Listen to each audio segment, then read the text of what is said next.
Now, this next segment is one of my favorites. As you all know, last month we had on Bobby Bryant, a 19-year-old gay boy from Iowa who posted a video of himself coming out to his conservative dad. And his dad was so supportive, and the video was so heartwarming, we just had to fly them out to New York and surprise him with a check for $25,000 courtesy of Shutterfly.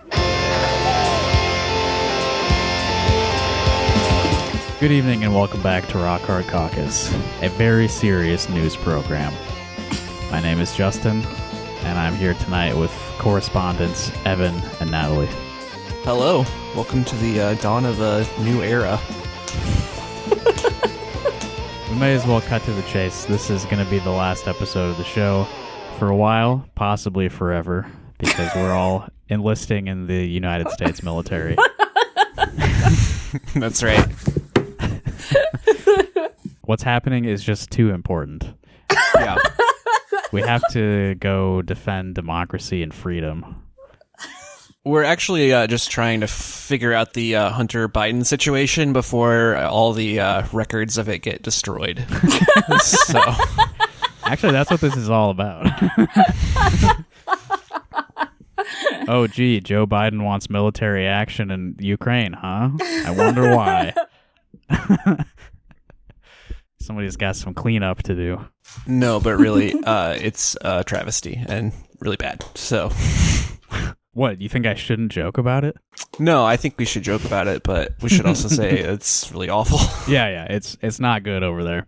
Though I did see right before we started, I sent you a message about this, but Louis C.K. is performing in Ukraine this weekend. I know, it's incredible. Yeah. And as of now, they have not canceled his shows yet. You're getting canceled for a whole nother reason. Yeah, this one might stick. Yeah. I saw Sean Penn is there as well doing a documentary actually, I guess, about the invasion. Like, I wonder if he might have, better intelligence than the fucking government. He's so if he was fucking already annoying. There. Yeah, he sucks. He had a sucks camera so crew on bad. retainer. He's ready to do a war documentary at just the drop of a hat. Yeah. He does not follow get that guy enough around. hate. Figure out where he's going. Doesn't get enough hate. He held Madonna captive for it's just the worst person. And tortured her. I think I read his man, book. I don't know that. You read his book? I think so. Yeah, Really? yeah, I read that book. It's called Bob Honey Who Just Do Stuff. It's a weird experimental novel, and it sucks. Yeah, I vaguely recall that. That's funny. It's really short. Yeah, he but also, bad. I think, recently went on some rant about how, masculinity is being, fucking under attack or some shit. So true. I agree. I'm the one attacking it. Oh, man. Justin and I gotta be on our toes. Yeah. Natalie's trying to tear down us strong men over here. real alpha males. Yeah. She's trying to turn us into a weak girl like her. Oh, that's also a joke. Natalie is definitely the strongest out of any one of us here. So. Yeah, so speaking of gender, I figured that's a good segue, right? I figured we could start off today's episode talking about the anti-trans laws that are making the rounds in the Republican states. Texas, I think, has the biggest one going on right now. I've read one article about that. Natalie, you probably know more about that bill. It's not a bill. It's not even a bill. Yeah, Oh, okay. It's guidance from the Department of Family Protective Services. Right, so that's why it's being credited to the governor, because it's just executive shit. Yep, it's executive shit. They just basically released a letter saying that anyone who's a mandatory reporter in the state, this is now qualified as someone being considering to abuse their child. So, they're classifying gender-affirming care as child abuse, and so, Yeah, and it's just across the board, any sort of trans health care for a minor, Correct. They're just saying that's child abuse and it should be investigated. Yes. Wow. It's horrific. It's like pretty astounding. I mean, I think that it's probably like a little bit easier to resist since it is like guidance from Department of Human Services and not a law, Yeah. but like it's horrific. I was in a really dark place, honestly, like this week a little bit. It's like pretty fucking demoralizing. Like, because I have non-binary cousins who are under the age of 18 living in Texas now. And it's just, it's pretty upsetting. I don't know who could possibly be considered more vulnerable in this entire country than like minor trans kids. Right. Like how could you punch down any farther? So it's like, it's pretty fucking horrific. And it's my understanding that it's because he has like an extremely crazy right-wing primary challenger, which is like particularly evil. Yeah, I read this New York Times article about it, and both Abbott and I think the like Attorney General of Texas or something. Yeah, because that's where the letter came from. Primaries. The Attorney General's office. Yeah. And the Attorney General in particular is like, it sounds like he could lose that primary for sure. So it's definitely a political stunt. Like, yeah, look how right-wing we are. Why would you want to replace us? We hate kids more than you. Yeah. We're doing what you want. But also, like, a lot of county health departments and stuff are saying, like, yeah, we're not doing this. This is fucked up. Yeah, I mean, I get the impression that it's like legally unenforceable, but also like I'm sure there's a lot of fucking people who are going to get some ideas, you know, people who work for CPS, like obviously like it's going to still affect people. And like, I don't know, there's like people saying like it was a conspiracy, or not a conspiracy, but like a distraction from like the natural gas thing. The ERCOT stuff. Yeah. With their grid. He specifically advised them to jack the rates up to the maximum after the big ice storm. Yeah, when everyone was getting like insane bills from the energy companies. I was reading about that. It's really interesting how we know that's the case. It was through discovery from a company that went bankrupt because they got like a $9 billion energy bill and couldn't pay it, obviously. Oh my God. And so they sued. It's crazy. It's just like a regular company that had to file for bankruptcy because of the energy bill they got in that like couple days or whatever. And so that stuff is now coming out in discovery for that like lawsuit. And it's just like, that's a perfect example of how fucked up our entire legal system is. Like, basically, lawsuits are our only protection whatsoever. So anyone who talks to you about like tort reform or like, you know, like, oh, the unnecessary lawsuits can be just like thrown in the sewer because it's all we have. Like, And that's unfortunately very dependent on like a judge not being a shithead too. Like I read this book by Jeffrey Haas, I think was his name. I borrowed this from Liz Smith when I visited her a few weeks ago, and he represented the Black Panthers and like Fred Hampton's family after the cops killed Fred Hampton. And the whole book, like 80 to 90% of it is just about how like the judge was like tipping the scales the entire time. They were trying to sue the cops in the city and stuff. It was very enlightening as to how the justice system works. Like after judges the fact. are so bad. Yeah. Once someone has been murdered by the state. This is unrelated, but I saw Jim Clyburn's pick for, I guess, the person he's trying to get Biden to nominate for the open Supreme Court. I don't remember her name, but is it Childs? Yes, I think so. Where basically there were like people she's from South Carolina, where Clyburn's from, and so like there are people Michelle Childs. Yeah, there are people getting prosecuted by her office, and then Clyburn would call in as a favor to be like, would you reconsider this sentence for this, you know, wealthy people who he had connections with. And apparently she was like really harsh on other, you know, criminal cases, but then like there's like specific instances where Clyburn had jumped in. Yeah. Extremely fucking awful. Biden owes Clyburn quite a lot, so that's right. We'll see where that goes. Yeah, one of the top Bernie bashers of all time.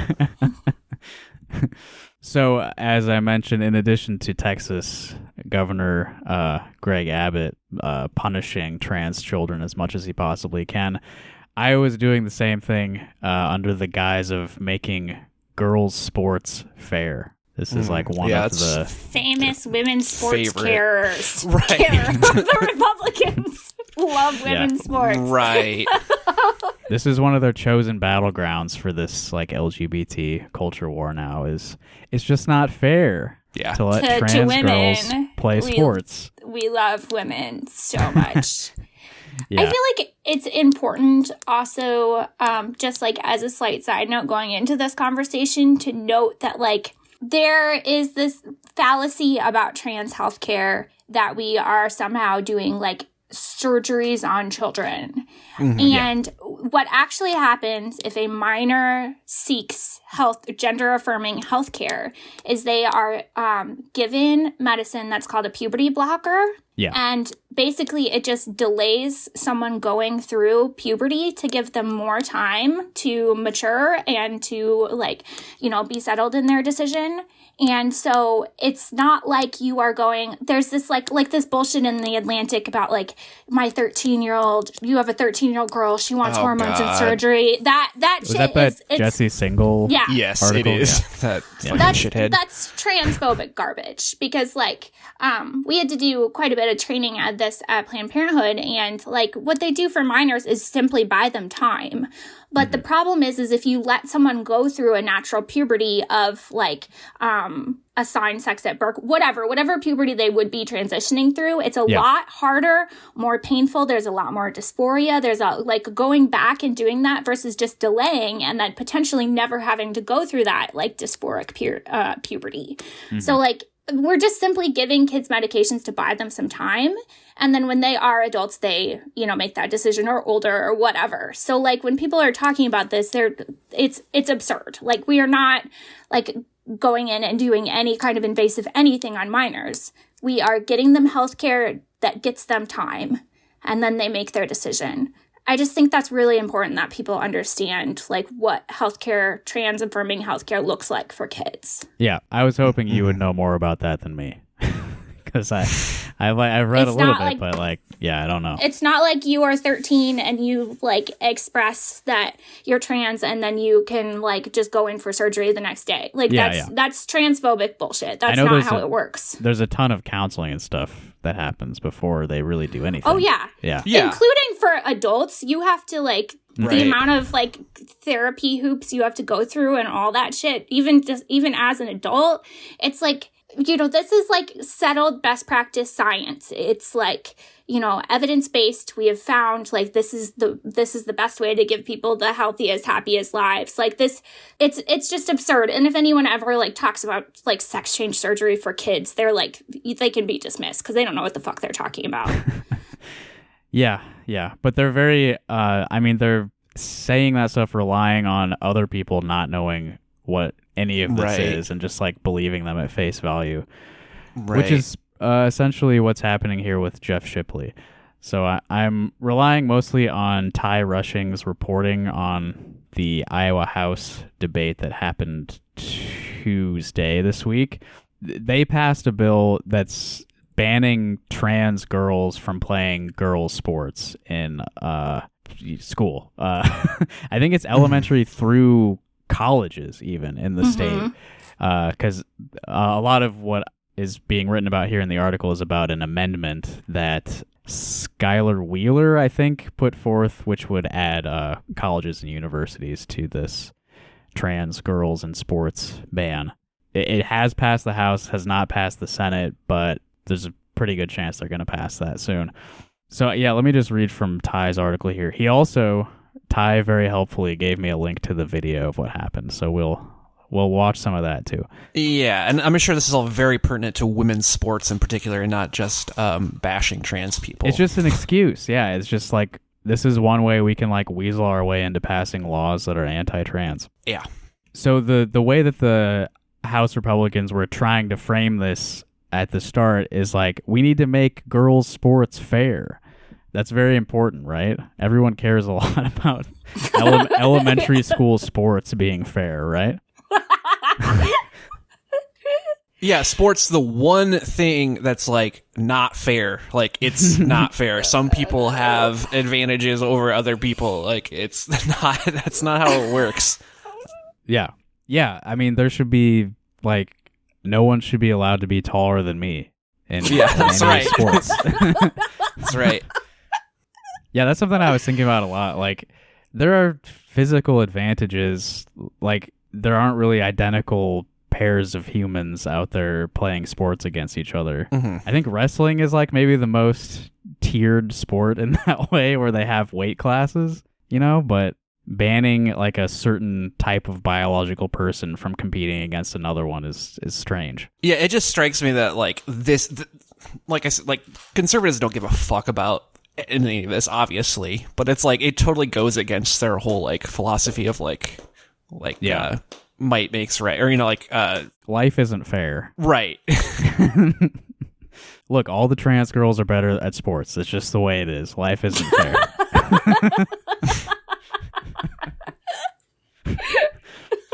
So yeah, the way they were trying to frame it is like it's a fairness issue. We need to level the playing field among girls' sports. I don't know why anyone cares about that to begin with, but Jeff Shipley kind of broke, I guess, kayfabe. I don't know if I'm using that term correctly. Right. But he sort of, he stepped over the line and started talking about something else. So this is how Ty Rushing reported on it for the Iowa starting line. I think actually he's breaking kayfabe. I think this is a shoot. If he went off script. Anyway, we don't have to get into wrestling terminology. Yeah, that's more accurate.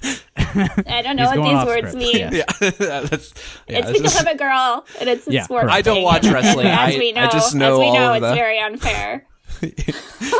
Actually, it's a sports entertainment thing. Not strictly sports. That's right. Representative Jeff Shipley made at least 10 references to transgender Iowans having a mental illness, and he diagnosed them with gender dysmorphia at least 11 times during Monday's Iowa House floor debate to ban transgender girls and women from playing women's school sports.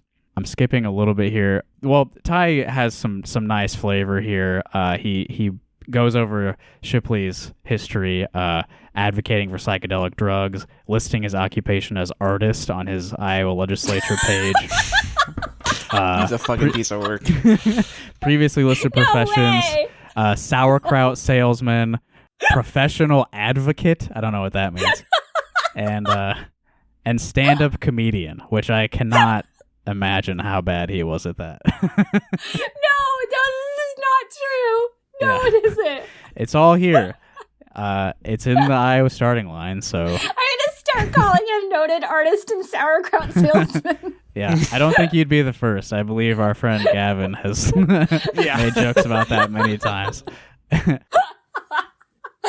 I miss that? Oh my god. I'm going to skip some of the quotes here because I have video of it. So the original bill, as I said, applied only to K through 12.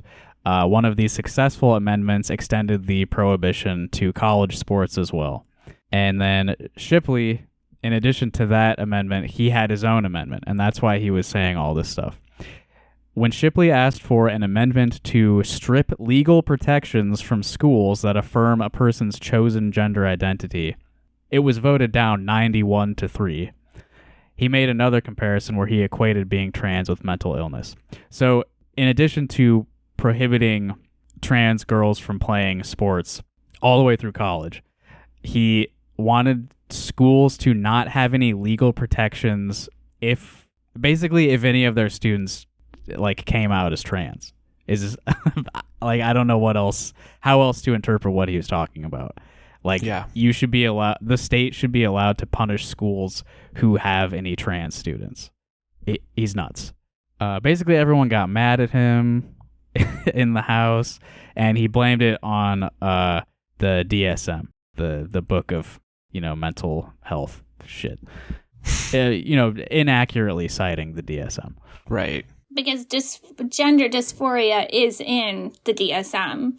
It's like pretty controversial that it's there at all, but it is in there as like distress from like the distress being like a mental condition. But Yeah. the reason is that so insurance companies will cover gender affirming healthcare. Right? Yeah. So it's like that is just a consequence of for-profit healthcare. It's not like Yeah. I'll be like very specific here because Ty did the work that I didn't do. So Shipley was basically saying like any trans person is suffering from gender dysphoria, but that's not what's in the DSM. The DSM says it defines gender dysphoria as gender dysphoria refers to the distress that may accompany the incongruence between one's experienced or expressed gender and one's assigned gender.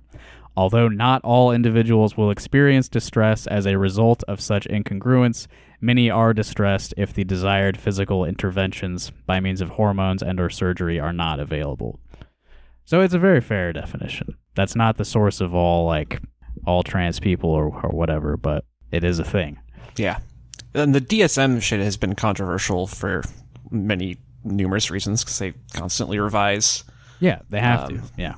Yeah. The medical community's understanding of the human experience shit evolves. should evolve. Yeah, it's Yeah. like I remember they changed Asperger's. They removed it from autism spectrum disorder. Right, and that upset a lot of people. Yeah, a lot of people who were diagnosed with it. Yeah. Well, I think to really give you like the full Shipley experience, you have to actually see and hear him saying these things. Oh boy. Because he's got a stage presence. He was on he's like he was on some like shitty alt-right podcast too.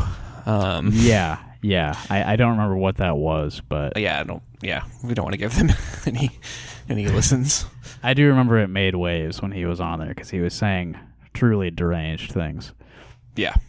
So the videos I have here, you may be shocked to hear this, but the Iowa House of Representatives website sucks ass for getting video. Oh, I am aware. Yeah, it sucks ass. The few times where I've actually done work for the podcast. I was trying to just rip the video because they talked about this bill in particular for like 3 hours. And I was going to just take the whole video and we could just like watch different parts of it. But I just could not get the file off of their fucking website. So this is like me recording my screen and getting the clips I wanted. So here is Jeff introducing his amendment to the bill. Chair recognizes the gentleman from Van Buren, Representative Shipley, on Amendment H 8045. Thank you, Mr. Speaker, and ladies and gentlemen of the Iowa House. I know this is an emotionally charged topic with a lot of the lives on the line. There are a lot of Iowans who suffer from gender dysphoria and related illnesses. So I would like to start by calling upon the Holy Spirit to be with us and guide us during this discussion for the benefit and uplifting of all Iowans. They all do this false concern shit. Yeah. He's wearing a really stupid outfit. I want to highlight it. He's got a white shirt, a plum jacket, and a peach tie. Yeah. He's such a worm. Like he couches this in like, I'm just so concerned for all these people that have this horrible mental disease. We need to all pray for them. Yeah. Kristi Noem in South Dakota just passed a similar bill and had a very similar thing to say when they were asking about, all the, people this is negatively going to affect. And I can't remember what, I think she said, like, I'm going to pray for them or something. Yeah, they were like, what about the, like, astronomical rates of suicide and depression in, like, trans people because of this stuff? And she was like, I'll pray for them. Hey, that'll do it. Oh, my God. Yeah. Yeah, I mean, that's the biggest concern here, right, is that denying trans children any sort of medical care is like going to drive their rates of suicide up a lot, because that's just like what happens. Yeah, and it's already so bad. Already it's terrible. 40% of people will attempt or succeed, and it's just like horrific. Like, why does this guy have a Journeys bag? Yeah. That's pretty funny too. There's a guy standing behind him who has like a brand new pair of like sneakers and a Journeys bag. Yeah. Yeah. He just came to work Anyways. from the mall. It's Fred Armisen, I think, actually. It's just straight from the Journeys. Yeah, my eye was drawn to that immediately too. It's pretty fun to watch the people sitting around him while Jeff is talking to. That guy, I don't know who that is in the bottom left corner with the mask, but he has a good time listening to this. This bill is important and urgently needed, but so is Amendment H8042. I'm very thankful for the House Education Committee for bringing this bill forward, which removes the tort liability protections of Chapter 669 and Chapter 670 for public entities which choose to violate women's sports. Amendment H8042 would germanely extend the removal of those liability provisions to any educational institution which offers courses, instruction, or influence to students which reasonably lead a student for the purposes of athletic participation to be confused as to the student's sex or the nature of biological sex as defined in the bill. So this bill defines sex and gender. And any school that deviates from that understanding of sex and gender you should be able to sue them. That's what I'm getting from this, right? That's what I'm getting from it, too. Yep. I don't know. It seems like government overreach. Yeah, just a little bit. Because if my view and what we've been seeing is that if a school district is confusing students, leading them into mental illness with trans-affirming curriculum or queer-affirming curriculum, or concealing symptoms of gender dysphoria from parents, or a host of anything else that's described in this Iowa City Community School District document, if they're doing those things, which would lead a person to reasonably lead a person that a gender dysphoric biological male wishing to or feeling entitled to compete as a woman, I believe they should similarly be disqualified from the liability protections of Chapter 669 and 670. And I think basically to sum up this amendment, all I'm asking for is that our public institutions do not encourage or condone mental illness. Yeah. All right, so so if being trans is not the mental illness. Having distress over not being able to get health care is the mental illness. Right. Not being allowed to be yourself. That's where the mental illness comes from. Also, the fucking schools are not encouraging your kids to fucking transition. What the fuck? Right. The way he describes it is the school is brainwashing children into being gay or trans. By just acknowledging that it's a thing. Right. By saying, some people experience life in this way, and that, we don't need to be denying that at all turns anymore. So, yeah, if your school doesn't oppress its gay students like that, that's encouraging mental illness within them.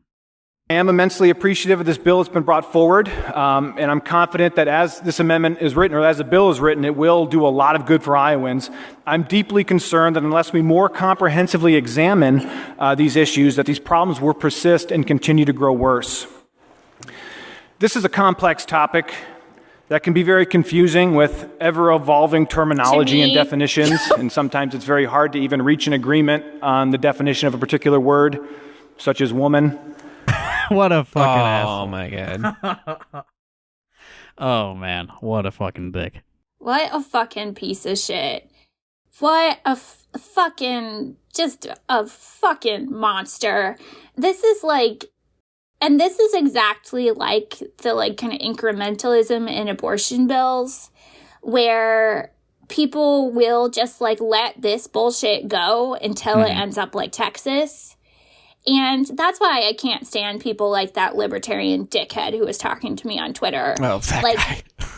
Yeah, fuck you. You can't say oh, this is just about fairness in sports, and then act shocked when we take trans kids away from their loving parents. Because trans people are trying to warn you.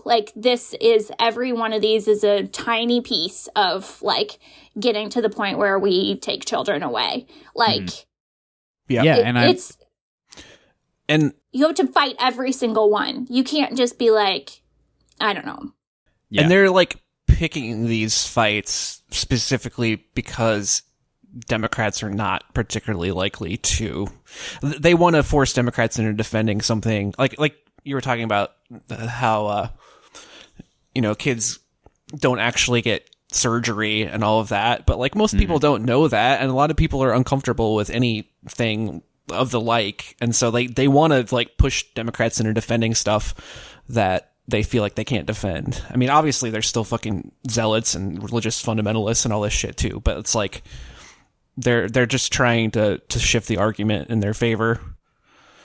And like Democrats just like, I mean, like I will say that like I haven't seen any Democrats I know of in favor of this.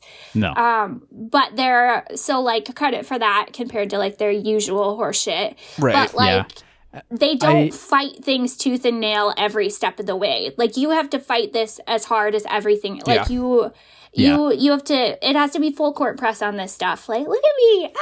But like it's like, and you have, like, unfortunately, like, I'm sorry that, like, you're too lazy, but, like, you have to educate yourself so you can respond when people come up with this stuff. Like, do you think children should have surgery? Well, obviously they shouldn't. Like, it's like, but you have to, like, you have to familiarize yourself with this and be prepared to fight for trans people. And, like, you have to educate yourself. And they're just, like, unwilling to, I don't know. Mm-hmm. I didn't include any of the clips of this because, I mean, I wanted to be hyper-focused on Jeff Shipley because he's the biggest idiot here. But credit to the House Democrats, like, a lot of them spoke up against what he was trying to do here. There's, again, it's like a 3-hour video, but Ross Wilburn, Roz Smith, Liz Bennett, Confirst comes up in a second here in this video. Mm-hmm. But yeah, I mean, they were all like, fuck you, dude. Yeah. I'm not saying like, they don't care about the issue, but I think that like Republicans sense that there's a lot of liberals who are uncomfortable talking about this stuff. Yeah, absolutely. Yeah. My own representative, Dave Jacoby, also spoke out against this. I get that like it's new to lots of people and like, you know, I get why you might be uncomfortable, but like tough shit, you have to be like, you have to educate yourself so that you're not anymore because our kids need us. Like, it's like, I understand that like gender stuff can be overwhelming and confusing. And I understand that like, I don't know, but also just like tough shit. Like you need to go and like learn on behalf of, and like, yeah, like the Democrats are not awful on this like they are on other things, to be fair. Well, some of them are, but some are. In this case, they Liz seem Bennett to be doing is the right so thing. great. Yeah, she's cool. Yeah. But the deeper problem needing attention involves the truth of who and what we are as human beings. The more the state of Iowa is aligned with that truth, and the more peace and prosperity that will naturally flow from living healthy, honest lives. Gender dysphoria is a recognized mental illness. And as we acknowledge, the knowledge that we have of this mental illness is limited and unknown, at least according to the World Professional Association of Transgender Health. But some people like to pretend to know that they have all the answers to this complex question. Some people. So I guess to aid in the understanding of this topic and just make sure that we're all on the same page of what the problem truly is, I'm going to use some language that we use down in Fairfield. Yeah,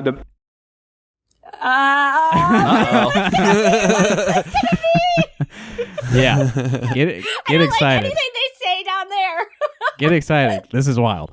He's going to be using specific language that they use down in Fairfield, talking about gender and what makes us human. What are they putting in the water in Fairfield? Yeah, this. If you thought the Holy Spirit thing was weird, get ready for this. Vedic terms for this. So, the female anatomy, which makes a woman clearly distinct from all else, is known in Sanskrit as the yoni. which is roughly translated to mean sacred womb Yoni space. eggs. And the Sanskrit word for the male anatomy is lingam, which would be roughly translated to wand of light. And while human beings come from and are made of the same source, there exists a clear, dualistic, energetic delineation that is necessary and fundamentally essential to the progenesis of the species.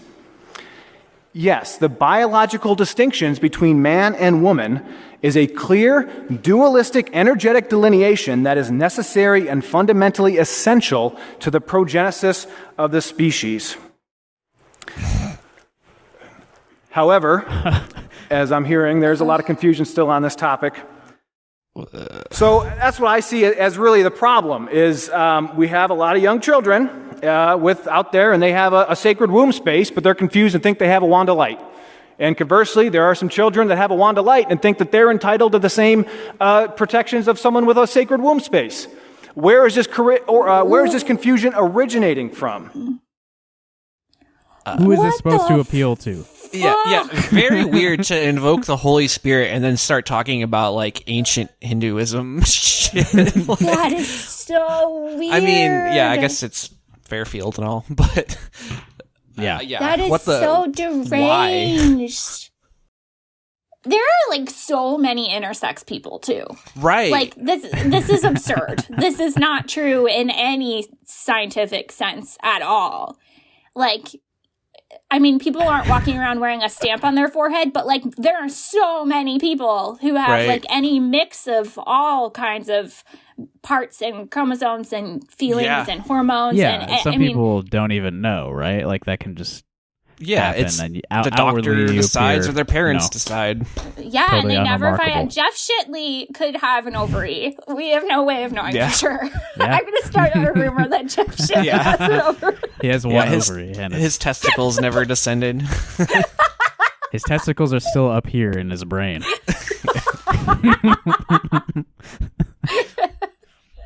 Yeah, I mean, that is insane.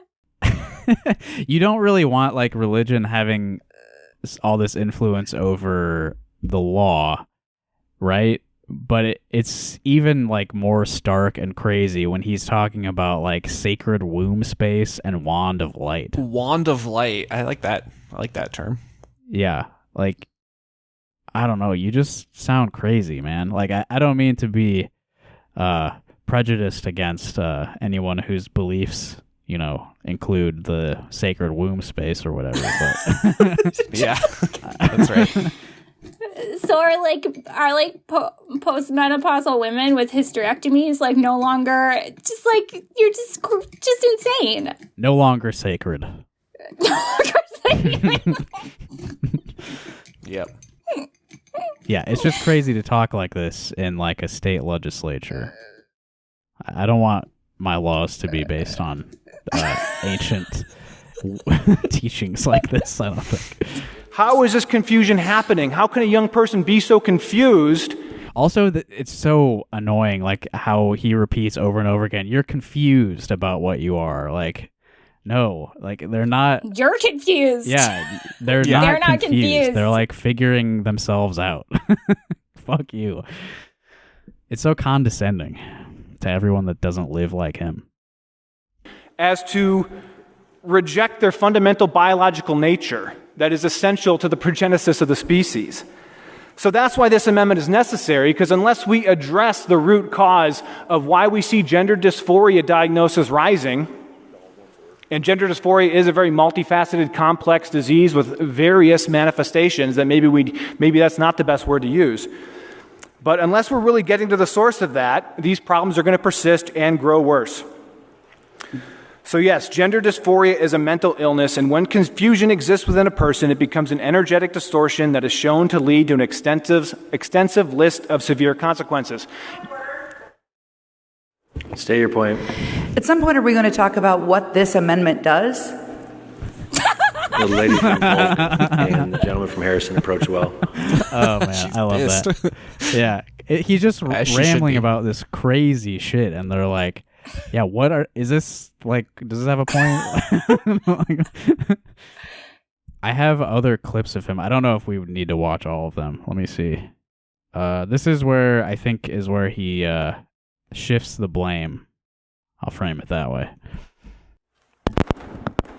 Thank you, Mr. Speaker. Ladies and gentlemen of the Iowa House, really quick, I just wanted to address a few things that came up.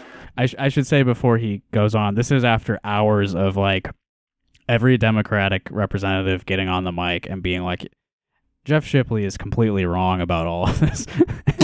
And now he's responding. Representative Smith, I think you're absolutely right that this debate revealed a lot of things and shows the nature of the work of the State House. I was very disappointed members of your party were calling points of order without even reading or knowing the subject matter of the bill. So I think that's... The people behind him are being fantastic. State your point. If we're talking about impugning members by implying that we had not read the bill or did not understand the material, it is impugning my and our integrity. Representative That Comfort. fucking shrug. He's so smug. Yeah. Okay, and then one more bit here at the end. This is where he shifts the blame, I think. Shipley, you have the floor. Thank you, Mr. Speaker. My apologies to the ladies and gentlemen of the Iowa House. I was under the mistaken impression that other people's comments were under the rules. I guess the last thing I'll say, I just want to make it very clear where I'm coming from, that when I say gender dysphoria is a mental illness, that's not me saying that. I'm referencing the Diagnostic and Statistical Manual of Mental Disorders, 5th edition. So I think it just needs to be very, very clear what we're talking about, and for certain leaders to get up and say that such and such gender dysphoria is not mental illness. The Diagnostic and Statistical Manual of Mental Disorders says it does. So this is not Representative Shipley's opinion. This is just legislators trying to comprehend the state of psychiatric health in this nation and how to best provide the tender love and care we need for all individuals, but be clearly recognizing that health is health and illness is illness. And when we confuse the two, it's going to lead to bad consequences. So thank you, and appreciate everyone. Yeah, no, he's specifically conflating being trans with gender dysphoria. Obviously, Yeah. I mean, we've already discussed that, but like Intentionally, yeah. he's absolutely it's fucking blurring the discussion. Yeah. It's I pretty rich hate for how someone with- condescending he is this whole time. Like, Yes. everyone in here who disagrees with me just doesn't know anything about this issue. And I've read the DSM. I've read some outdated version of the DSM. Yeah. I'm the only one who really knows what's going on here, and everyone else is confused. Yeah. Well, he compared gender dysphoria to cancer, and like he says, I guess I skipped that clip, but he said like if someone has cancer, you don't cure the cancer by affirming it. Shit like that. He's a dick. Jeff Shitley, you're on the shit list. That's right. He's extremely a dick. Also, he doesn't even have kids. Oh, really? Man. He has no wife, no kids. I mean, I don't want to say that that's like necessarily like it's okay to be single and whatnot, but Of course, but like in his case, I would be suspicious that something's going on. I don't want to like speculate about where people's like right-wing psychosis comes from, but our single gentleman with the womanly hands in the purple suit might be struggling with some things. Yeah. I mean, I was, my mind was going to like, somebody needs to be checking out his basement, digging under the floorboards a little bit. Yeah. He's Something is going on in his psyche, and it is dark. Yeah. he's dapper like Richard Spencer. Like all these alt-right guys have that whole thing of like dressing like really like not Like a dandy. yeah, like Dressing like Nathan Robinson. Yeah. Nathan Robinson. The legend. But there is an Iowa Trans Mutual Aid Fund that I have not like looked that deeply into, but like they're part of the Iowa Mutual Aid Network, so like I'm pretty sure the Venmo and everything have been vetted and confirmed. So yeah, I'll link to that if you want to help out. That's something you can do. That's right. So something I think this is more fun. I don't know. But something else for us to talk about. This is an opinion piece that ran in the Des Moines Register last week. It's by Tom Henderson and Charles Schneider. These are not people that I was familiar with prior to reading this, but they have a strong opinion about the state of Israel and the state of Iowa and the relationship between those states. The title of their opinion piece is Iowa Supports Israel and Lawmakers Can Strengthen That Stance. So this is, I don't know, do you think that, it seems weird to me that one Midwest state in the United States should have like a strong opinion about Israel at all? It just seems odd. Like, why are we connected to this? I think a huge proportion of states are doing this now. There's like tons of anti-BDS laws. Oh, yeah. It's very weird. Yeah. Do like normal people know or care? Christians, like very fundamentalist Christians, Yeah. absolutely do. I think that's a big one. But I really love the subheadline on this, which is our state's values are worth defending against a movement that seeks to undermine Israel's existence, which is like just the undermine Israel's existence shit is like very fucking Orwellian. Like, like what does that mean? Like, I'm sorry, but like the ice cream guys are not gonna like make Israel disappear anytime soon. And Yeah, it's also obviously ironic in the context of the fucking Palestinian struggle. Like, Right. What's undermining Palestine's existence? All of this? yeah, like what Russia's doing to Ukraine is undermining Ukraine's existence. Like, like not buying Sabra hummus is like not doing that. Yeah. Yeah. I mean, that's all the BDS is like, you know, a small group of people making an effort to not support the state of Israel financially and to pressure states and organizations to do the same. I mean, first, it's not a particularly successful movement. Like, Right. Israel is getting a shitload of U.S. aid, and there's really nothing that you can do about it. But that's not enough for people like Tom Henderson and Charles Schneider. Well, right at the top of this article, the story highlights. So, to me, a story highlight at the top of an opinion piece would be like, here's a quick summary of what these guys are talking about, or like some context around the piece, like this is why they're writing this. This is influenced by certain recent current events. But these story highlights are Tom Henderson and Charles Schneider are co-chairs of Iowans Supporting Israel, a nonprofit bipartisan organization that encourages Iowans to support Israel. Tom Henderson is a former chair of the Polk County Democrats. Charles Schneider is a former Republican state senator and Senate president. So the story highlights are just a bio of the authors, I guess. Yeah. Bipartisanship. This is We love it. extremely Beautiful. bipartisan. We love it. That's what I learned from reading this and looking into Iowans supporting Israel. Yeah, in case you didn't know. Rob Sand. Bob Sand is very into our anti-BDS law. Absolutely. He Really loves interesting. Israel. Yeah. All right, well, let's read what they had to say, because it gets deep into the rhetoric of Israel support. Since Israel's founding in 1948, Iowa has had a strong connection to Israel through trade in agricultural equipment and materials, business, and the exchange of scientific, technological, and medical information. The inclusion of business I know, seems yeah, like they it's said. Couldn't think of a second one. Yeah. Very, very vague. Yeah, also all the other things are business. Yeah. In 2020, exports to Israel from Iowa totaled $62 million and have been consistently over $60 million annually. Is that supposed to be a good thing? Am I happy about that? I don't know. I mean, they need corn, I assume. Yeah, just like everywhere else, we are sending them corn and soy. Oh, there's a link that actually breaks it down according to the United States Census. Census.gov, yeah. Yeah. Molybdenum ores and concentrates roasted. This is entertaining. Now, hang on a second. This says we're sending them meat of swine. Yeah. Oh. Oh. They shouldn't be buying that, right? I'm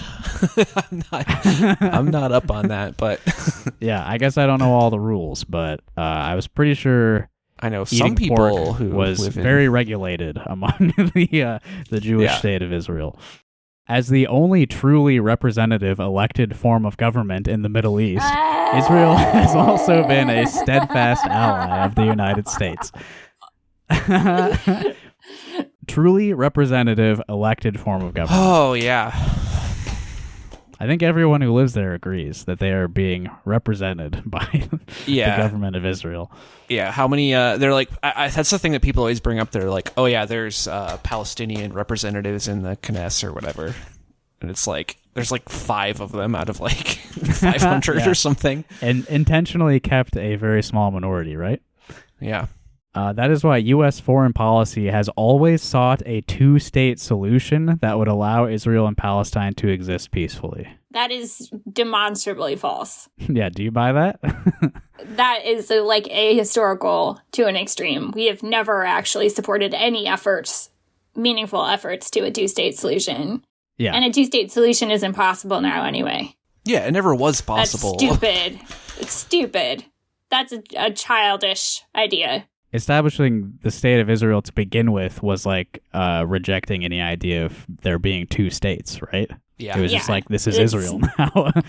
It's stupid. That's an ideology for children. Like, baby brains. In 2016, the Iowa legislature made a bipartisan statement in support of Iowa's friend and ally, Israel. So this is our anti-BDS law. It did so by passing House File 2331 with Republican and Democratic support in both the House and Senate. Governor Terry Branstad signed it into law. The law addressed the BDS movement, which calls on companies and nations to boycott, divest from, and sanction Israel. Its proponents say the movement is a nonviolent means to coerce Israel into recognizing a Palestinian state. Yeah. As far as I know, that's accurate, right? That's pretty accurate. Yeah. Well, the reality, however, is that BDS leaders are not calling for a 2-state solution. Rather, they seek a 1-state solution that includes a return of all Palestinians to the state of Israel. A mass immigration of Palestinians to this single state would make Jews there a minority. Oh my God, imagine what happened back in the fucking 50s. Like, and before that, too. But like, God, I fucking hate it. Yeah. I mean, they use the word return there, which means these people were there before and were pushed out, so now they would be returning to where they were before. They're like acknowledging that they were pushed out, and then are they saying we gave them all our land and we regret it? Like, what is the alternative narrative that includes return? Yeah, right, exactly. And also the mass return of Palestinians to that land would make Jews a minority. So there are more Palestinians than there are Jews in the region, but this is a truly representative and democratically elected government that represents a minority in excess of the majority? Is that what are you describing here?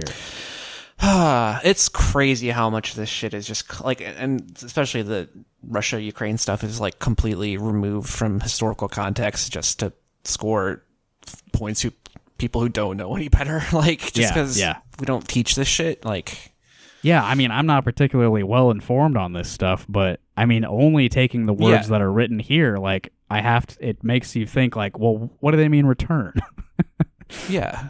And they made Palestinians a minority in their own country by fucking not importing, but migration from people all over a new the country. world. Yeah. People who, maybe historically had, like ancestral ties, but they weren't natural Israeli citizens. Yeah, it certainly did not just simply like solve a bunch of problems by doing that.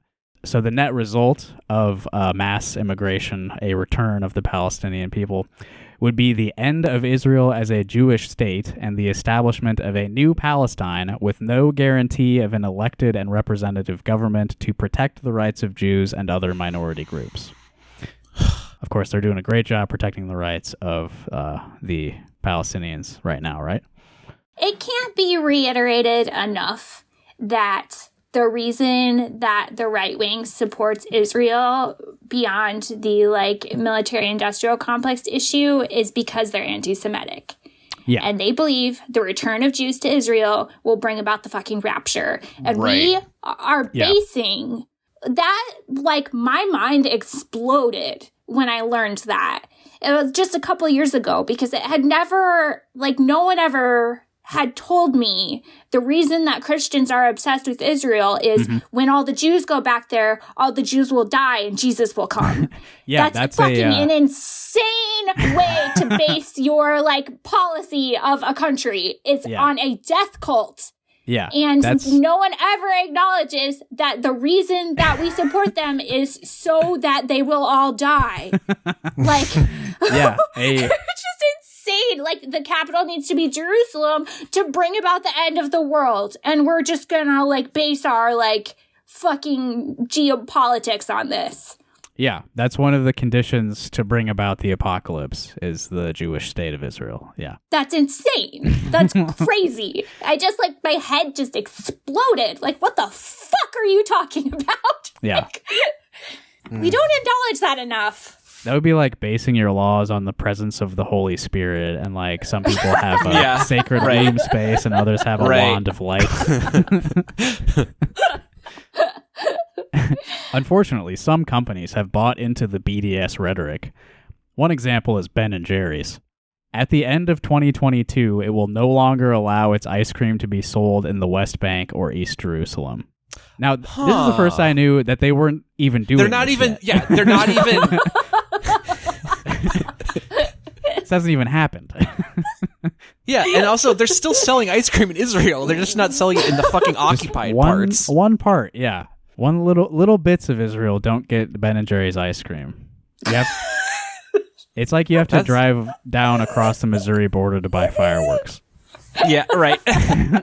And, that ice cream is very good, to be honest. So, that's unfortunate. Such a fucking persecution complex. This is a reach. Well, okay, they do get into the specifics of Israeli law here. So, by Ben & Jerry's not selling their ice cream in the West Bank or East Jerusalem, this effectively bans the sale of Ben & Jerry's in all of Israel because Israeli law prohibits discrimination against its citizens who live in the West Bank or East Jerusalem. What a fucking joke that is. Are you fucking kidding me?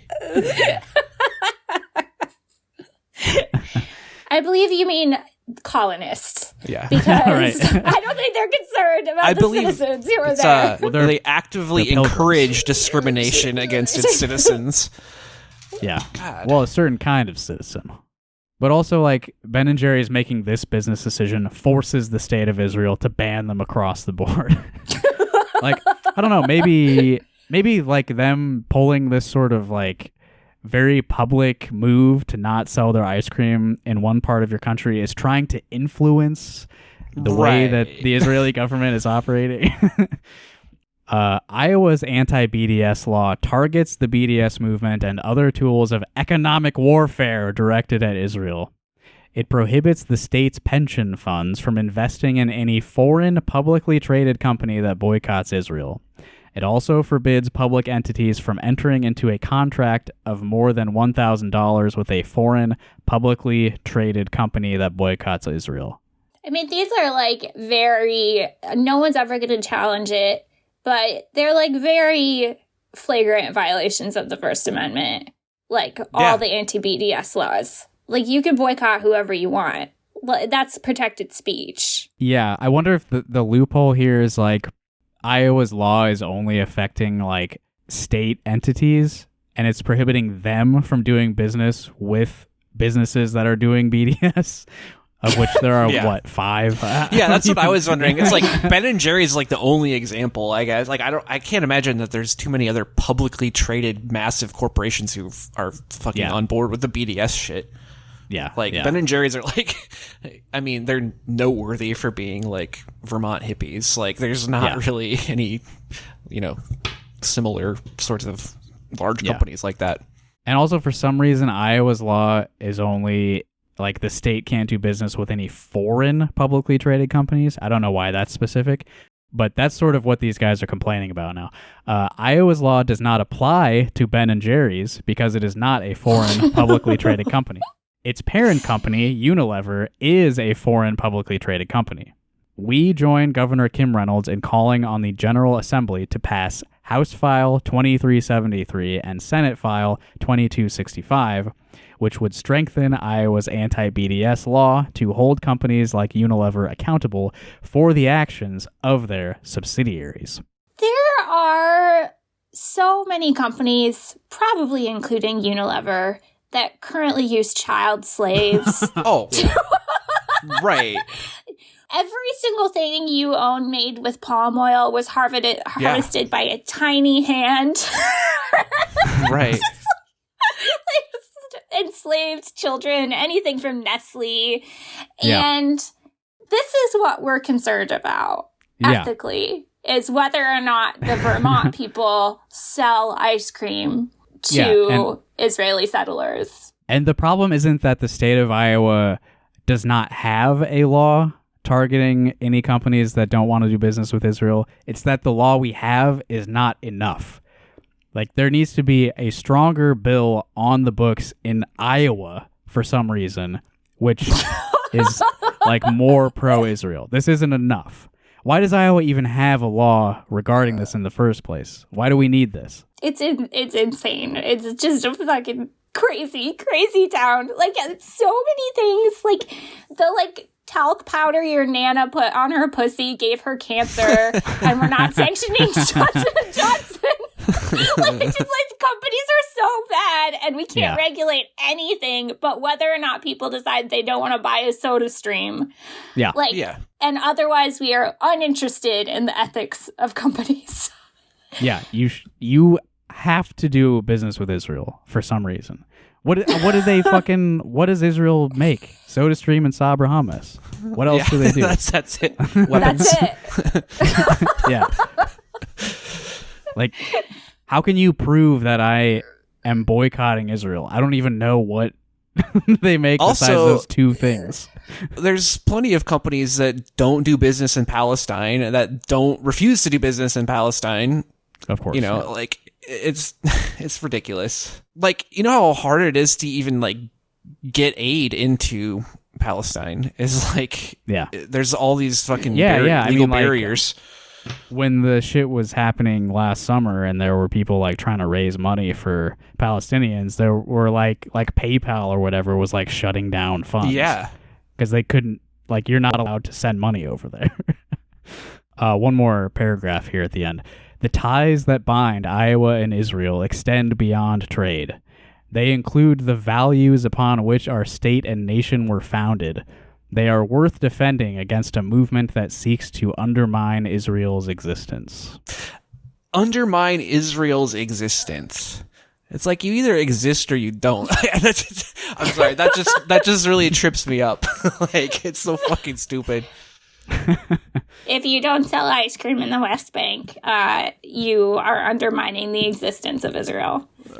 It's the first domino to fall is ice cream. Like, that's how civilizations end. They have zero other products or companies to cite whatsoever. They're just mad about Ben & Jerry's. They would have brought up, I guess I haven't looked into whether any other company has ever done this, but they would have cited them. Yeah. Yeah. So we can't buy Americondrine in the West Bank, and for some reason we need to be concerned about that in Iowa. Yeah. This is such an important issue that it needs to be in the opinion section of the state's largest newspaper. God. That's so fucking stupid. I mean, I can't even imagine being like a super fucking pro-Israel person and even giving a shit about this. Like, it's fucking ridiculous. I mean, I know they're out there and they do give a shit, but it's like, it's so fucking small potatoes. Yeah. This is just written for Rob Sand. Yeah. Right. Like, how many people even read this? But how many people who get the Des Moines Register have any influence over any of this?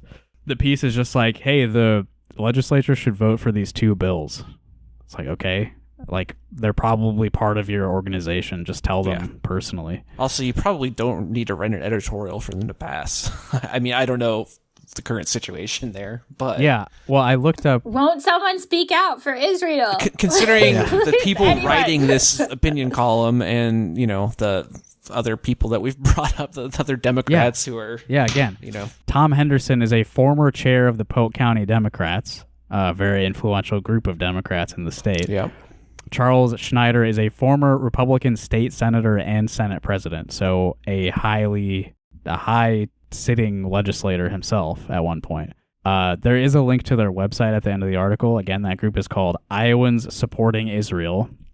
And if you look at their, they have a long list of their advisory and action council. I didn't look up like every name on here, but the ones that jumped out at me were Jeff Kaufman, who is the current chair of the Iowa GOP. So obviously they're all on board with this. And the other name that caught my eye was Andy McGuire. She was the former chair of the Iowa Democratic Party. So they've got both. Again, it's a bipartisan group. They have strong bipartisan support. You don't need us, the public, to clamor to punish the ice cream men. Like, you can just call your friends that already work there. Why bother us with this? You're making us look at your newspaper sewage. They're going to do what you want anyway. Bipartisanship is not a virtue, and I'm tired of it being synonymous with something virtuous. No. If something's bipartisan, it means that some psychos support it, and so I don't think it's good. Yeah. It's in fact often the worst fucking shit that are. I mean, it's like, which should be obvious if you're anti-government to begin with, but like, yeah, it's fucking ridiculous. Yeah, think about Republicans. Think about the things you don't like about them. Think about Democrats. Think about the things you don't like about them. Now think about the things that they agree on. Yeah. 90% of the economy, 100% of the foreign policy. Like,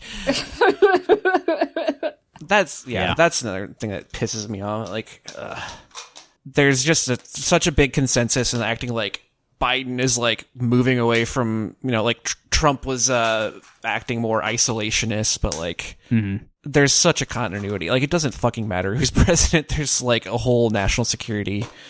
It's called the blob, I guess, by a lot of people.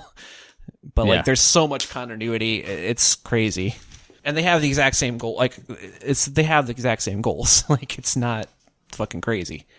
Yeah, I mean, what were the big, like, foreign policy things that Trump did? He had that coin made when he talked to North Korea. That's he talked to North Korea. Yeah, I guess North Korea is probably the biggest difference. I think our relationship with them has cooled a bit. Soleimani because he was like afraid that people were going to call him pussy if he didn't. Biden also equally afraid of being called a pussy, though. They're the same forces. I mean, I think you can make an argument that Biden's foreign policy is fucking worse than Trump's. But again, it's like the same shit, and it's fucking awful. And we'll exactly see. Hopefully, I don't know. I don't know. I just hope this Ukraine shit doesn't get any fucking crazier. Yeah, but it's like, it feels like the bottle has been uncorked. And Biden was definitely doing a lot more like saber rattling when it came to Russia and Putin than Trump was. And now we're seeing the results. Yeah, well, yeah, I don't know what to make of all that, but it's like pretty nauseating to be as powerless as we are, like the most like powerless ideology in America, like the anarchists and leftists and stuff, and to be trotted out as a boogeyman all the time really angers me. Like, you don't get to like pull out defund the police. We're powerless and we never succeeded at that. And every time we did, like, it's just like, you don't get to use us as a boogeyman if we also have zero power. It makes me mad. Like, the BDS people like have zero impact. No one gives a fuck. I don't buy SodaStream. And no one cares. So, like, I both have zero power, and also I get hauled out all the time as the scary defund the police person. And it's like, you can't be both. It makes me mad. Like, it's just kick while we're down, all of them, all the time. Yeah, well, obviously being a leftist is a bigger threat to the government than being a fucking fascist. Like, It would be. yeah, right.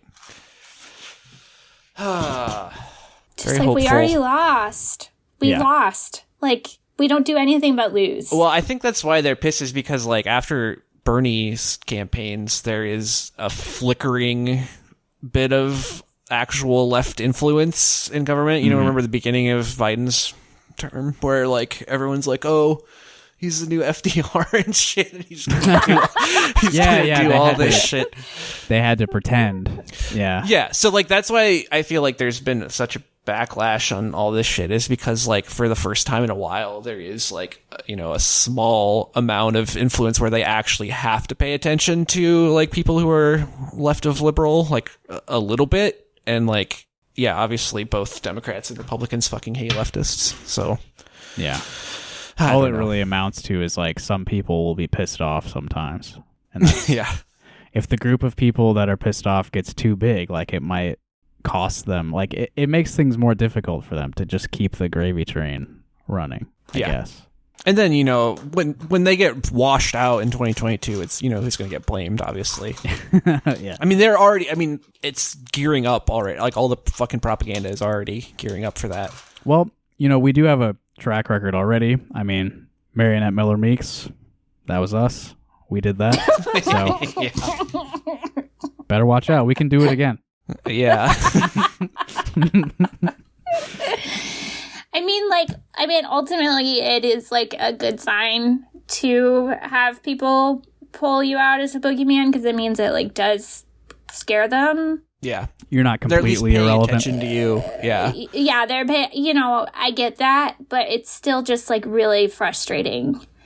I don't know. It's just, like, and it's just, like, really nauseating to me to, like, have, like, the very least you can do is just listen to us talk before you go vote against us. And they can't even stand that. Even that, Yeah. they're making against the rules. Intolerable. I mean, like, the Iowa City Council making it, like, literally illegal to not follow the rules, like I was seeing posted today. That you're going Nicholas to get a posted ticket from the something. Yeah. city. Don't follow the rules at your stupid little meetings. If you upset the mayor. They're just, like, so fucking deranged. Yeah. Yeah.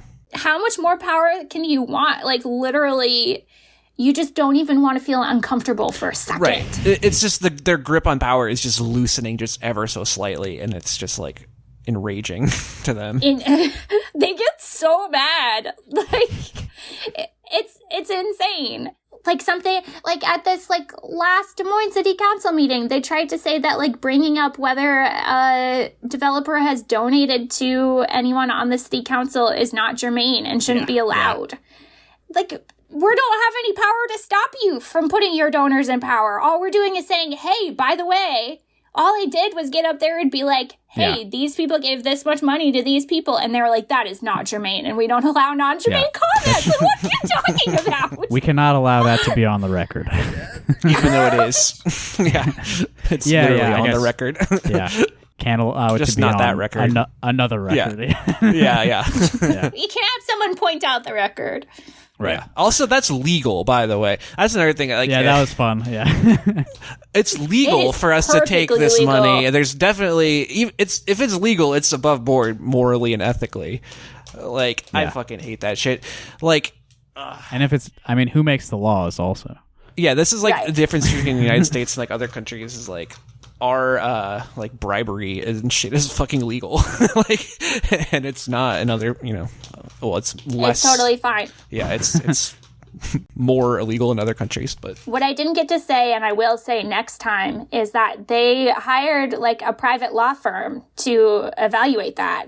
And I have been working on going through everyone's campaign donations, and guess what law firm donated to Joe Gatto? The same law firm who said it was fine if they award contracts to people that contributed to them. Just, like, fucking wild. So they're going and contracting, paying a private life law firm that gave them money Yeah. to tell them it's okay if if someone gives you money to still hire them. It's just like crazy. Yeah. And no one is governed by any sort of, it's just like, does it follow the like rules or not? Like they have no sort of moral compass. Like imagine walking through life like that. Like laws are like sort of irrelevant to me. I don't care. Like what I think is right or wrong is like completely unrelated to whether it's legal or not. Right. And like, I just don't follow the rules that I don't think are moral. Like imagine like giving a shit about what the law says. I don't know. Yeah, the only reason to care is like if you can get in trouble. Yeah, if you can go to prison. Yeah. Which is not pleasant. Don't put it in the newspaper that it's illegal. Don't put it in the newspaper. I see the news are here and you're telling me that. Well, I don't know if we have a lot to look forward to, but I know of one thing in particular that we definitely have to look forward to, and that is our governor, Kim Reynolds, will be giving the Republican response to Joe Biden's State of the Union next week. And guess what? We're going to be giving the Rock Hard Caucus response to the response to the State of the Union. I just hope that she can live up to Joni Ernst's high bar for giving the response to the Democratic president State of the Union. Famous bread bags. Speech. Right. Yeah. Was that Obama's last State of the Union? I remember that being. I think it might have been. Or was it right after she was elected? No, I think it was 2015. Okay, so right that after would have been right after she was elected. Yeah, okay. Right. Her first term, Yeah. Or her first Yeah, year. I remember it being early on, the bread bags thing. So, no, she doesn't. She wishes that she could be as crazy as Joni Ernst. No one can live up to her. Or, like, first campaign Ernst. She's pretty boring now, most of the time. She's so boring now. She's totally lost her touch. But early Ernst can't be touched. She was a force to be reckoned with. Well, and didn't you guys say that Kim Reynolds' public speaking has gotten a lot better when you went to the old rally?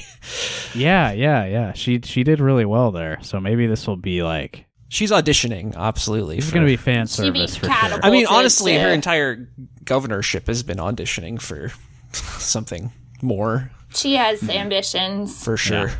Well, look forward to that. We'll be recording another episode on that whenever we get around to it next week after it happens.